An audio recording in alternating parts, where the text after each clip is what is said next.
Noticia, queremos además hablar en esta oportunidad. El pasado mes de abril, el presidente de la República decretó vía habilitante además un decreto de ley de contribución especial por los precios extraordinarios del petróleo. Mucho se ha dicho, ya la oposición además ha rechazado este decreto. De hecho, estaban hablando de solicitar ante el TSJ pues que se le levante la aprobación a este decreto de ley que aprobó el presidente de la República vía habilitante. Ellos consideran que esto perjudica a gobernaciones y alcaldías, pero no solamente a ellas, sino también a los municipios. Y por eso tenemos en nuestro estudio a David Uzcategui, presidente del Consejo Municipal de Baruta, para que entonces nos hable sobre esta ley, porque entendemos que ustedes, también los municipios, se están viendo sumamente afectados, se van a ver, sobre todo a propósito de cuando ya entre en vigencia esta ley y ya comience a aplicarse, digamos, más allá de que entre en vigencia. ¿Ustedes cómo consideran que esto va a afectar no solamente a los municipios como tal, sino también a las personas que viven, cómo van a poder ver reflejado este tipo de afectación? Buenos días. Buenos días a todos. Mira, efectivamente esto forma parte pues de un conjunto de leyes. Esta es la última, la ley de los excedentes petroleros, dice precios extraordinarios exorbitantes del petróleo, y forma parte pues de una política de Estado de acabar con la descentralización. Simplemente esta ley lo que refleja es que el excedente petrolero, esa bonanza petrolera que ha entrado en nuestro país en los últimos meses, que el petróleo ha llegado al barril hasta más de 115 dólares el barril, ese dinero no va a llegar a los estados y municipios, no se va a transferir a los estados y municipios como se hacía anteriormente, sino que va a ir al Fondo Nacional de Desarrollo Nacional, el FONDEN, y con esto pues va a evitar que baje a las alcaldías y las gobernaciones y se pueda traducir en calidad de vida. Si el precio del petróleo sube a más de 100 dólares el barril, esa ley establece que el 95% de esos recursos excedentarios van a ir directamente a este pote del FONDEN, al Fondo de Desarrollo Nacional. Eso en primer lugar. Si es un poquito más bajo, si es entre 90 y 100, sería el 90%, pero es casi exactamente lo mismo. Pues. La idea pues, es cercar, es estrangular a las alcaldías y las gobernaciones, así como por ejemplo en el 2008, que hubo una época de vacas flacas del petróleo, donde el petróleo bajó como a 35 dólares el barril, y las alcaldías y las gobernaciones del país tuvieron que hacer ajustes en cuanto a obras, en cuanto a mantenimiento urbano, en cuanto a servicios públicos que ofrecen directamente en base a las competencias que establecen pues, las alcaldías y las gobernaciones, y tuvo que hacer ese ajuste ahora que hay una época de vacas gordas, ¿verdad? Que hay una bonanza petrolera producto de una coyuntura internacional.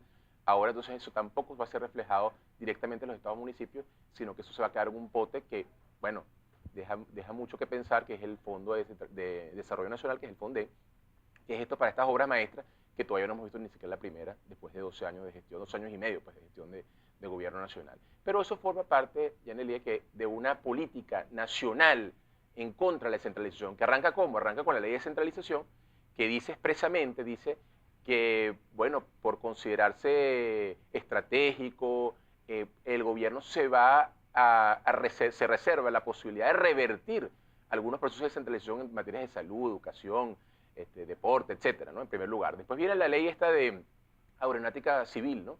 Donde acaban con la posibilidad de que los gobernadores de estado tuvieran la potestad de los aeropuertos. Entonces acaban con todos esos ingresos que significan los aeropuertos, acaban pues con esa posibilidad y bueno, siguen estrangulando pues a las gobernaciones en este caso. Está después la ley de puertos, donde también le quitan la competencia de puertos a los gobernadores de estado. Está después la ley de ordenación y gestión territorial, o de gestión y ordenación territorial, que por cierto fue rechazada en diciembre del 2007, fue duramente rechazada con la reforma constitucional, donde establece la posibilidad de colocar vicepresidentes por parte del presidente de la República en diferentes sitios, en diferentes estados o en un grupo de estados, o declarar estos distritos funcionales, penínsulas, bueno, estas cosas pues que fue inventada en la reforma constitucional que no tenía absolutamente nada que ver en cuanto al respeto a la descentralización. Yo quiero, bueno, está esa cuarta. Podemos seguir, por ejemplo, la ley de comunas, que establece la necesidad que existe de que los estados y municipios comiencen a transferirle competencias directamente a las comunas y, bueno, que no son electas popularmente, sino que son pues asociaciones pues grupales, ¿verdad? Que se parecen a modelos distintos, obsoletos en otros países del mundo, como puede ser el caso de Cuba, y acaba directamente también con el proceso de descentralización, pues que dicho sea de paso, pues un proceso que ha sido legitimado en los últimos 20 años en Venezuela a través de que la gente le ve el queso a la tostada y ve que los alcaldes y los gobernadores son las únicas autoridades directamente en los pueblos donde hay gestiones de gobierno. O sea, imagínense ustedes un poblador de un municipio, en el estado de Barinas, pues, una ciudad del estado de Barinas, que no exista alcaldías y gobernaciones y que dependan simplemente de que el gobierno nacional se recuerde de ellos una vez al año, una vez cada 2 años y le mande algunos recursos para hacer algunas obras. También está, por ejemplo, la ley de consejos comunales, que yo lo consideré siempre, los últimos 5 años de que se estableció la ley, como una trampa cazabobo. Y que, por ejemplo, tenemos el problema, y es importante hoy denunciarlo, donde hay consejos comunales en municipios que no son afectos al oficialismo, que no permiten registrarlos debidamente ante la autoridad nacional, sino que simplemente registran aquellos consejos comunales que tienen la venia del oficialismo, que son afectos al oficialismo, entonces no le bajan recursos a municipios, por ejemplo, como el municipio de Baruta. Dicho sea de paso, es importante comentar que esta ley de los excedentes petroleros, ingresos extraordinarios exorbitantes del petróleo, no afecta directamente a un municipio como Baruta, es importante eso decirlo, ¿no? Baruta es un municipio que tiene un 93% de sus recursos que son propios, apenas un 7% del gobierno nacional, pero sí afecta directamente a un porcentaje mayoritario, unos 85% de los municipios, unas 280 alcaldías que dependen en un 80% de lo que le mande el gobierno nacional a través de Situado, porque la actividad económica de sus pueblos no es como puede ser la de Baruta, como puede ser la de Chacao, como puede ser la de Latillo. ¿Y eso cómo impacta a las personas que habitan en estas localidades, bien sea gobernaciones o alcaldías? ¿Cómo ellas se pueden ver afectadas a propósito de esta disminución de los recursos? Mira, directamente porque está demostrado que las alcaldías y las gobernaciones hacen una labor encomiable, una labor que ha sido aplaudida por la comunidad, ha sido legitimada por la comunidad a través del voto popular, ¿verdad?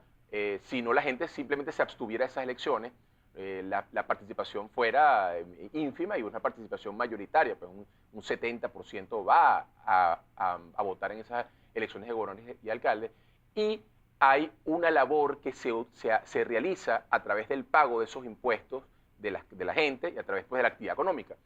Y obviamente si hubiese un excedente petrolero que le llegaría a las alcaldías y las gobernaciones, pueden eso revertirse en mejores dispensarios, mejores ambulatorios, mejores escuelas municipales, por ejemplo, mejor actividad deportiva, mejor actividad cultural, mejores obras de mantenimiento urbano en la calle, mejores obras de infraestructura, mejores servicios públicos para la comunidad. Está demostrado que mientras el poder baja lo más mínimo, hay mayor posibilidad de verle la calidad de vida a ese ingreso. Mientras esté más lejano, eso se diluye en el camino y no le llega directamente al ciudadano, en vialidad, en transporte, como te dije, en salud, en educación, en cultura, en deporte, en tantas cosas que le permiten, pues, mejorar la calidad de vida. Y hay muchas otras cosas que están sucediendo. Por ejemplo, está el tema de la eliminación de las juntas parroquiales a través de la reforma de la Ley Orgánica del Poder Público Municipal.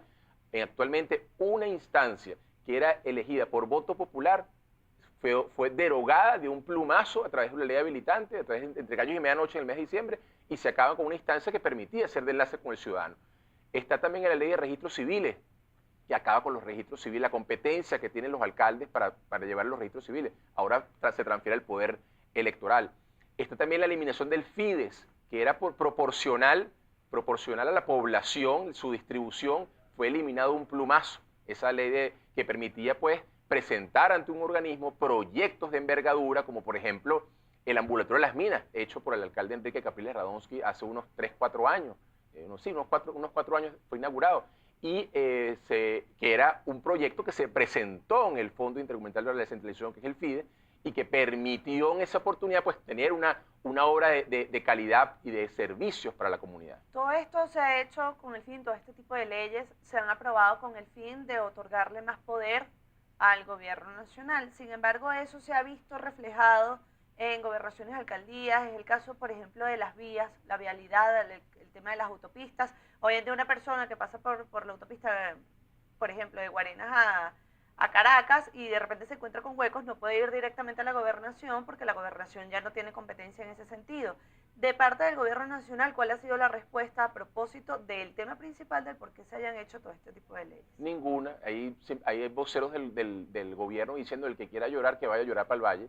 Esa es la respuesta institucional que recibimos del del gobierno nacional, hay, por ejemplo, hay una cosa emblemática en el tema del tráfico, que es un tema muy sensible en la colectividad, en el caso, por ejemplo, del municipio de Baruta, pero en la colectividad de la zona metropolitana de Caracas, que fue el proyecto del pico y placa, que fue un proyecto pues exitoso en Bogotá, en Colombia, que se trajo a Venezuela, también por el actual gobernador del estado Miranda, Enrique Capriles Radonsky, trajo ese proyecto a Venezuela, lo colocó en Baruta, fue un total y rotundo éxito, apoyado por el más del 90% según todos los sondeos de opinión, y simplemente de un plumazo, como eso beneficiaba la gestión eficiente de un alcalde en ese momento de oposición, fue rechazado de plano y fue prohibido, diciendo que alegaba pues que no había, que se violaba el derecho al libre tránsito.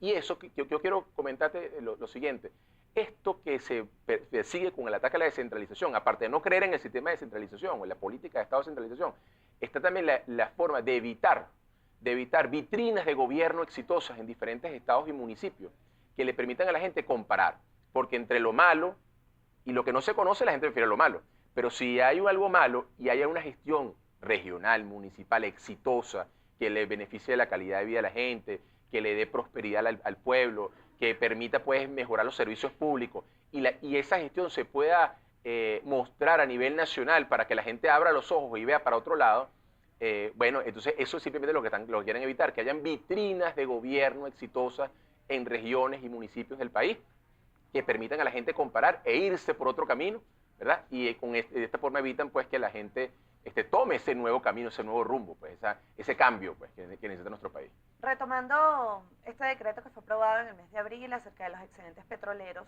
¿hacia dónde considera usted, además como presidente del Consejo Municipal de Baruta, que debe ir dirigido este tipo de dinero, como es el caso que se percibe en el país producto de los excedentes petroleros?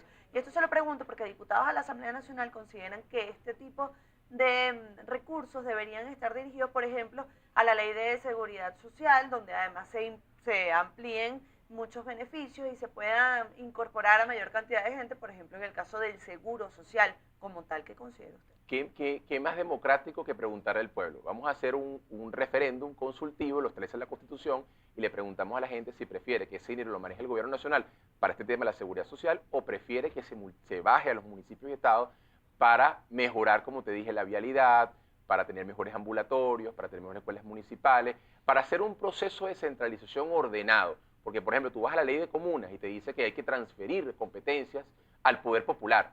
Y no se trata de negarle al poder popular las competencias, para nada. Ojalá haya ambulatorios, hayan escuelas municipales manejadas por las comunidades educativas o por ambulatorios manejadas por los consejos comunales o por las asociaciones de vecinos que están establecidas que son una referencia nacional en los últimos 25 años. Pero el tema no es ese, el tema es lograr que la gente escoja, elija, que participe y decida dónde quiere, si quiere servicios públicos de calidad a través de sus alcaldías y gobernaciones, que después ordenadamente van a ir transfiriendo al poder popular, o prefiere que se quede en un pote nacional, que bueno, los resultados están a la vista, pues. Entonces la mejor forma de evitar la competencia entre alcaldes, gobernadores, y una sana competencia y el gobierno nacional, es a través de las leyes, es a través de acabar con todo el proceso de centralización, ahogar. El caso de la alcaldía metropolitana es un caso evidente, pues una alcaldía metropolitana que funcionaba con una determinada cantidad de recursos y producto de que un alcalde de la oposición, un candidato de la oposición gana esa elección, a los 4 meses lo estrangulan y le quitan el 95% de sus recursos alegando una ley. Usted habla de un referendo consultivo para decidir qué hacer con los excedentes petroleros. ¿Es una propuesta? Sí, completamente. O que la gente democráticamente, si creemos verdaderamente en el poder popular, si creemos realmente en que la gente decida, si creemos en el empoderamiento de los vecinos, de los ciudadanos, bueno, ¿por qué no eligen las personas? ¿Por qué no eligen? ¿Ah? ¿La va a adelantar? Sí, cómo no, podemos adelantarla, podemos ir al Consejo Nacional Electoral, sí, pero lo va a hacer. Sí, completamente. Pero sí te digo algo. Cuando hemos llevado una propuesta al Consejo Nacional Electoral de referéndum consultivo, y ha habido varios casos en los últimos 8 o 10 años, bueno, simplemente es engavetado. Pero por supuesto, la peor diligencia es la que no se hace y uno debe defender sus derechos hasta las últimas instancias. Esta ley de excedentes petroleros extraordinarios y exorbitantes es una ley que simplemente busca estrangular el proceso de descentralización, que como te dije, una política de Estado dirigida a eso, y que es a fuego lento. La gente no se da cuenta, pero elimina las juntas parroquiales, los registros civiles, ahora vamos con Después hay rumores de que eliminarán los consejos municipales, después le quitarán las competencias a los alcaldes, los dejarán como convidados de piedra. Bueno, tantas cosas, ¿verdad?, que hemos visto. Le quitan los puertos, los aeropuertos, las competencias, la ley esta de transferencia de competencias del sector público, le ponen vicepresidentes por encima. Y bueno, redondeando, lo que te quiero decir es que, bueno, el proceso de centralización corre grave riesgo y es importante denunciarlo en todos los medios posibles. Muchísimas gracias. Gracias, Señor David, por habernos acompañado en el día de hoy. Vamos a hacer